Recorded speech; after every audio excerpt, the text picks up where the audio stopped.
வீட்டுக்கு வந்த பவானியுமே இந்த வருத்தம் தாங்க முடியாம இங்க ஜெயாவை கட்டிப்பிடிச்சு பயங்கரமா அழ ஆரம்பிக்கிறாங்க. நான் ஏமாந்துட்டேமா, இந்த மனுஷனை நம்பி நான் ரொம்பவே மோசம் போயிட்டேன் அப்படின்னு சொல்லி பயங்கரமா ஃபீல் பண்ணி அழ ஆரம்பிக்கிறாங்க. இதை பார்த்தோன்னே இந்த பக்கம் ஜெயாக்கு ஒண்ணுமே புரியல. என்னாச்சுமா, என்ன பிரச்சனை அப்படின்னு சொல்லி கேட்கிறப்போ இந்த பக்கம் அந்த எடுத்த வீடியோவை சந்திரசேகர பவானி கொடுக்குறாங்க. இதை பார்த்த சந்திரசேகரமே இந்த வீடியோவை பார்த்த உடனே அவங்களுமே பயங்கரமா ஷாக்கா போய் நிக்கிறாங்க. நம்ம மாப்பிள்ளைய எப்படி பண்ணது, இவ்வளவு நாளா நம்ம மலை மாதிரி நம்பிக்கிட்டு இருந்த ஒரு மனுஷன் இப்படி பண்ணிட்டானே அப்படின்னு சொல்லி அவங்களுமே அப்படியே மிரண்டு போய் நின்றுட்டு இருக்காங்க. அதே நேரத்துல அந்த வீடியோவை மறுபடியும் இங்க ஜெயா கிட்ட காட்டுறாங்க. அதை பார்த்தா ஜெயாவுமே பயங்கரமா ஷாக் ஆயிட்டு, இவர் மேல எவ்வளவு நம்பிக்கை வச்சிருந்தோம், இப்படி என் பொண்ணுக்கு துரோகம் பண்ணிட்டாரு அப்படின்னு சொல்லிட்டு அவங்களுமே பயங்கரமா ஷாக் ஆகி போய் பார்த்துட்டு இருக்காங்க. அதே நேரங்க பவானியுமே இதுக்கு மேல இந்த மனசு இந்த வீட்டுல இருக்க கூடாதுமா, இந்த மாதிரி எனக்கும் நம்ம குடும்பத்துக்கும் எவ்வளவு பெரிய துரோகம் பண்ணவன இதுக்கு மேல நான் மன்னிக்க மாட்டேன். சொல்லப்போனா இவன் எவ்வளவு பெரிய துரோகம் பண்ணிருக்கா தெரியுமாமா, இது இந்த ஒரு பொண்ணோட முடியலமா, எத்தனையோ பொண்ணுகளை ஏமாத்திருக்கா. சொல்லப்போனா அந்த வீடியோல அவனே அதை சொல்லியிருக்கா, எத்தனை பொண்ணுங்களை நான் இந்த மாதிரி வந்து கை வச்சிருக்கேன் அப்படின்னு சொல்லி ரொம்பவே பொண்ணுங்களை பத்தி கேவலமா பேசியிருக்காமா. இவனை நம்மளோட கம்பெனில விட்டு நம்ம பெரிய தப்பு பண்ணிட்டோம், பாட வாய்ப்பு கேட்டு வந்து அத்தனை பேரையும் கலங்கப்படுத்தி நம்ம தொழிலுக்கே ஒரு களங்கத்தை கொடுத்துட்டாமா, இவன் இனிமேல் இந்த வீட்டுல இருக்கக்கூடாது அப்படின்னு சொல்லி பவானி ரொம்பவே கோபத்தோட பேசிட்டு இருக்காங்க.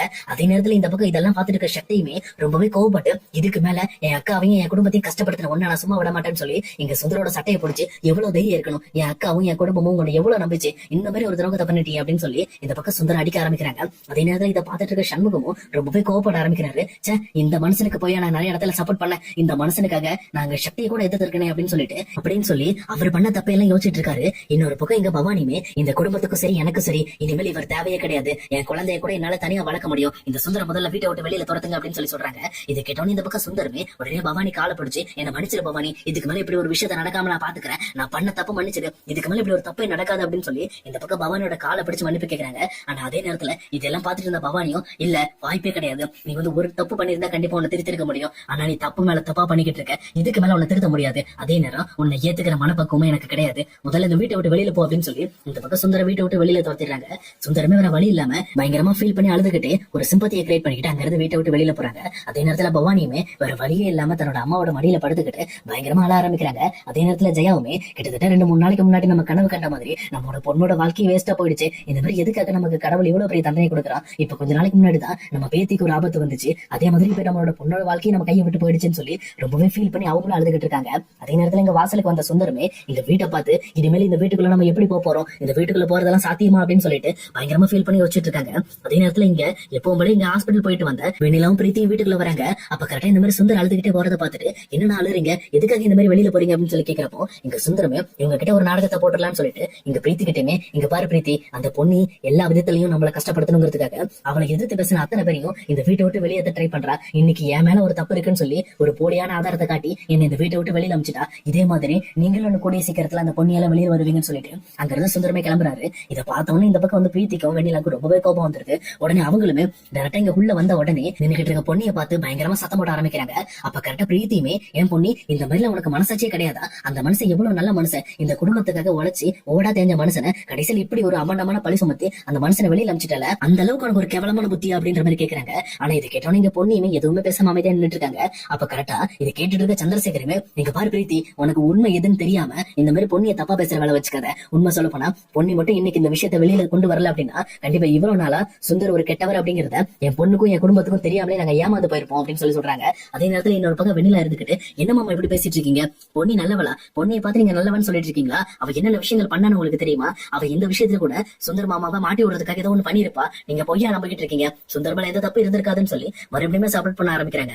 ஆனா இதை பார்த்துட்டு இருக்கிற சக்தியுமே, இங்க பாரு வெண்ணிலா, அந்த மாதிரி நீ பொண்ணி மேல குற்றம் சமத்துறதுக்கு நீ ஒன்னும் அவ்வளவு யோகியெல்லாம் கிடையாது, அதே நேரம் பொண்ணியை இன்னொரு டைம் ஏதாவது வந்து சொன்ன அப்படின்னா உன்னை என்ன பண்ணுவேன்னு எனக்கு தெரியாதுன்னு சொல்லி சக்தியுமே மிரட்ட ஆரம்பிக்கிறாரு. அதே நேரம் சந்திரசேகரமே ஜெயாவை பார்த்து, ஏன் ஜெயா இந்த பொண்ணி வந்து ஏமாத்துக்காரி, எல்லாரையும் கஷ்டப்படுத்துவா அப்படின்னு சொல்லி சொல்லிட்டு இருந்தால, இப்ப சொல்லு ஜெயா, இந்த மாதிரி பொண்ணு இப்படி ஒரு விஷயத்த நம்ம வீட்டுக்கு பண்ணிருக்கா, உண்மையை சொல்ல போனா சுந்தர் யாருங்கிற உண்மையை நம்ம வீட்டுல போட்டு உடைச்சிருக்கா, இவ இதே உண்மையதான் எத்தனையோ நாளுக்கு முன்னாடி நம்ம சொன்னப்ப கூட இவளை நம்பாம இவளை இந்த மாதிரி திட்டி இந்த வீட்டுக்குள்ளே வரக்கூடாதுன்னு சொல்லி இவளை ரொம்பவே கஷ்டப்படுத்திருக்கோம். ஆனா நம்ம இவ்வளவு அவமானப்படுத்தியுமே அவ இன்னுமே நம்ம பொண்ணோட லைஃப்காக இந்த மாதிரி சுந்தர் யாருன்னு நமக்கு வெளிப்படுத்தணுங்கிறதுக்காக இவ்வளவு உண்மையை நமக்கு வெளிப்படுத்திட்டு எதுவுமே தெரியாம நின்னுகிட்டு இருக்கா. இப்போ உன்னோட முகத்தை எங்க கொண்டு போய் வச்சுக்க வச்சையா, சொல்லப்போனா இந்த பொண்ணு தான் நீ கஷ்டப்படுத்தின, இவ்வளவுதானே இந்த வீட்டை விட்டு வெளியில போகணும்னு சொன்ன, இப்ப சொல்லு இந்த பொண்ணு இந்த வீட்டை விட்டு வெளியில போகணுமா அப்படின்னு சொல்லி கேட்கறாங்க. ஆனா அந்த நிமிஷம் யாருமே எதிர்பார்க்காத மாதிரி இங்க ஜெயாவுமே பொண்ணியை பார்த்து கையெடுத்து கும்பிட்டு நடந்து வராங்க. வந்தது மட்டும் இல்லாம, என்ன மன்னிச்சிரு பொண்ணி, நான் பண்ண தப்புதான், நான் எல்லாமே உனக்கு எதிராவே பண்ணிட்டேன், ஆனா உன்னோட நல்ல மனசை நான் புரிஞ்சுக்காம பண்ணிட்டேன் அப்படின்னு சொல்லி இந்த பக்கம் பொண்ணியோட காலையும் விழுறாங்க. இதை பார்த்தோன்னா பொண்ணியுமே ரொம்பவே ஷாக் ஆகி போயிட்டு, எந்திரிங்க என்ன பண்றீங்க,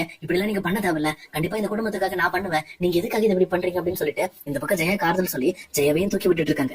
இதை பார்த்துட்டு இருக்க பிரீத்துக்கு வெண்ணிலாக்கும் எல்லாருக்கும் ஒண்ணுமே புரியல, என்னதான் நடந்துட்டு இருக்கு இந்த வீட்டுல. அப்ப பொன்னிக்கு பழைய மாதிரி பேர் கிடைச்சிருச்சா? அப்ப எந்த தப்பு பொண்ணு பண்ணலையா? உண்மையிலுமே இங்க சுந்தர் தான் நிறைய தப்பு பண்ணிருக்காரு அப்படின்னு சொல்லிட்டு எல்லாருமே ஷாக் ஆயிட்டு இருக்காங்க. அதே நேரத்துல இந்த பக்கம் பொண்ணுமே, இங்க பாருங்க அத்தை, இந்த மாதிரி இந்த விஷயத்த நான் பவானி அக்காக்கு தெரிய வச்சது காரணமே அவங்க எந்த ஒரு இடத்துலயும் யாருக்காகவும் ஏமாந்துடக்கூடாது. சொல்லப்போனா அவங்க சிவானி பாப்பாவோட வாழ்க்கையை கவனிச்சுக்கணும், அதே நேரத்துல எப்பவுமே தைரியமா இருக்கணுங்கிறதுக்காக தான் இந்த விஷயத்த நான் எல்லாருக்கும் வெளிப்படுத்தினேன். இல்லன்னா நான் இதுக்கு முன்னாடி உங்ககிட்ட பேசுறப்போ நீங்க சுந்தர பத்தி கண்டுபிடிச்சிருந்தீங்க அப்படின்னா அப்பவே வந்து ஏதாவது சின்ன சின்ன அட்ஜஸ்ட்மெண்ட் பண்ணி சுந்தர கொஞ்சம் கொஞ்சமா சரி பண்ணி அங்க பவானி அக்காவோட வாழ்க்கையில இருக்க வச்சிருந்திருக்கலாம். ஆனா அப்ப நீங்க யாருமே கேட்கல. இப்ப பிரச்சனை முத்தி போனதுக்கு அப்புறம் தான் நீங்க எல்லாருமே தெரிஞ்சுக்கிட்டீங்க அப்படின்னு சொல்லிட்டு இந்த பக்கம் பொண்ணுமே தான் பக்கத்துல தான் தெரிஞ்சு வச்சுக்கிட்ட விஷயம் எல்லாத்தையுமே இந்த பக்கம் ஜெயா கிட்ட சொல்லிட்டு இருக்காங்க. அப்ப ஜெயாமே, என்ன மன்னிச்சிரு பொண்ணி, இதுக்கு மேல இந்த வீட்டை விட்டு நீ எங்கேயும் போக கூடாது, நீ கண்டிப்பா இந்த வீட்டுல தான் இருக்கணும் அப்படின்ற மாதிரி பேசிட்டு இருக்காங்க. இதெல்லாம் கேட்டுட்டு இருந்த பவானியுமே இந்த பக்கம் வந்து பொண்ணு கிட்ட வந்து மன்னிப்பு கேட்க ஆரம்பிக்கிறாங்க. என்ன மன்னிச்சிரு பொண்ணி, நீ முதல் டைம் இதை பத்தி சொல்லும் போது கூட எனக்கு உன் மேல அவ்வளவு கோபம் வந்துச்சு. நான் உன்னை எத்தனை டைம் ஒன்னு அடிச்சிருக்கேன், உன்னை எவ்வளவு கேவலப்படுத்திருக்கேன். ஆனா நீ என்னோட நலனுக்காகவும் இந்த மாதிரி சிவானி பாப்பாவோட நல்லதுக்காகவும் நீ இவ்வளவு பெரிய விஷயத்த பண்ணிருக்க. உண்மையுமே உனக்கு பொறுமை ரொம்பவே ஜாஸ்தி. அது மட்டும் இல்லாம என் வாழ்க்கையில நீ ரொம்பவே அக்கறைப்பட்டிருக்க அப்படின்னு சொல்லி இந்த பக்கம் அவங்களுமே பொண்ணுக்கு நன்றி சொல்லிக்கிட்டு இருக்காங்க.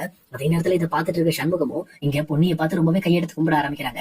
அப்ப இதெல்லாம் கவனிச்சிட்டு இருக்கிற சந்திரசேகர், இப்ப புரியுதா இந்த பொண்ணியோட உண்மையான குணம் என்னன்னு? இந்த வீட்டுல இருக்க எல்லாரும் புரிஞ்சுக்கிட்டீங்களா? இந்த பொண்ணு இல்ல அப்படின்னா நம்ம குடும்பம் எப்பவோ வந்து கஷ்டப்பட்டிருக்கோம், சொல்ல போனா எப்பவோ செஞ்சு போயிருக்கோம். இந்த பொண்ணு தான் எல்லா விஷயத்தையும் காப்பாத்தி ஒரு நிலையில நிக்க வச்சிருக்கா. இப்போ இங்க உஷா கர்ப்பமா இருக்கிறதும் சரி, இன்னொரு பக்கம் இங்க பவானியோட வாழ்க்கையை காப்பாத்துனதும் சரி, சக்திக்கு சரியான அறிவுரை சொல்லி தெளிவா இருக்க வச்சதும் சரி, இந்த பொண்ணு தான். இந்த பொண்ணு இல்ல அப்படின்னா கண்டிப்பா நம்ம குடும்பம் இவ்வளவு ஒற்றுமை இருக்கவே வாய்ப்பு இல்லை அப்படின்ற மாதிரி இந்த பக்கம் சந்திரசேகர் அடிச்சு பேசிக்கிட்டு இருக்காரு. இதெல்லாம் கேட்டுட்டு இருக்க பிரீத்துக்கு வெண்ணிலாக்கும், போச்சுரா சோழி முடிஞ்சதுரா, இதுக்கு மேல இந்த வீட்டுல நம்ம இருக்கவே முடியாது போல இருக்கேன்னு சொல்லி யோசிச்சுட்டு இருக்காங்க. ஆனா இன்னொரு பக்கம் இந்த வெண்ணிலாவோட மனசுல ஒரு பயங்கரமான பயம் வர ஆரம்பிக்குது. இந்த மாதிரி சுந்தரி இந்த வீட்டை விட்டு வெளியில போயிட்டாரு அப்படின்னா அப்ப பிரீத்தியோட கல்யாணத்தை நிறுத்தினது நாம தான் அப்படிங்கிறது கண்டிப்பா பொண்ணு ஈஸியா வெளியில கொண்டு வருவா. இதுக்கு மேல என்ன பண்ண முடியும்? எப்படி இந்த மாதிரி வந்து உஷாக்கா வர்றதுக்குள்ள நம்ம ஏதாவது ஒண்ணு பண்ணியாகணுமே, இந்த பொண்ணியை பத்தி ஏதாவது ஒண்ணு பண்ணணுமே. இவளை வந்து கண்டிப்பா இப்படி ஃப்ரீயா விட்டோம் அப்படின்னா நம்மளை பத்தி எல்லா உண்மையும் வெளியில கொண்டு வந்து மறுபடியும் நம்மள நடுத்தருவுக்கு கொண்டு வந்துருவோம் அப்படின்னு சொல்லி இந்த வெளியில பயப்பட ஆரம்பிக்கிறாங்க. ஆனா இங்க ஜெயாவோட வீட்டுல இருக்க எல்லாருமே இங்க பொண்ணியை ஒரு சாமி மாதிரி பார்க்க ஆரம்பிச்சிட்டாங்க. ஏன்னா இங்க பவானியோட லைஃப காப்பாத்துனது பொண்ணிதான், அதே நேரத்துல சுந்தரோட உண்மையான முகத்தை வெளியில கொண்டு வந்தது இந்த பொண்ணிதான் அப்படிங்கிற மாதிரி எல்லாருமே இந்த பக்கம் பொண்ணியா ரொம்பவே ப்ரௌடா ஃபீல் பண்ணி பாத்துக்கிட்டு இருக்காங்க.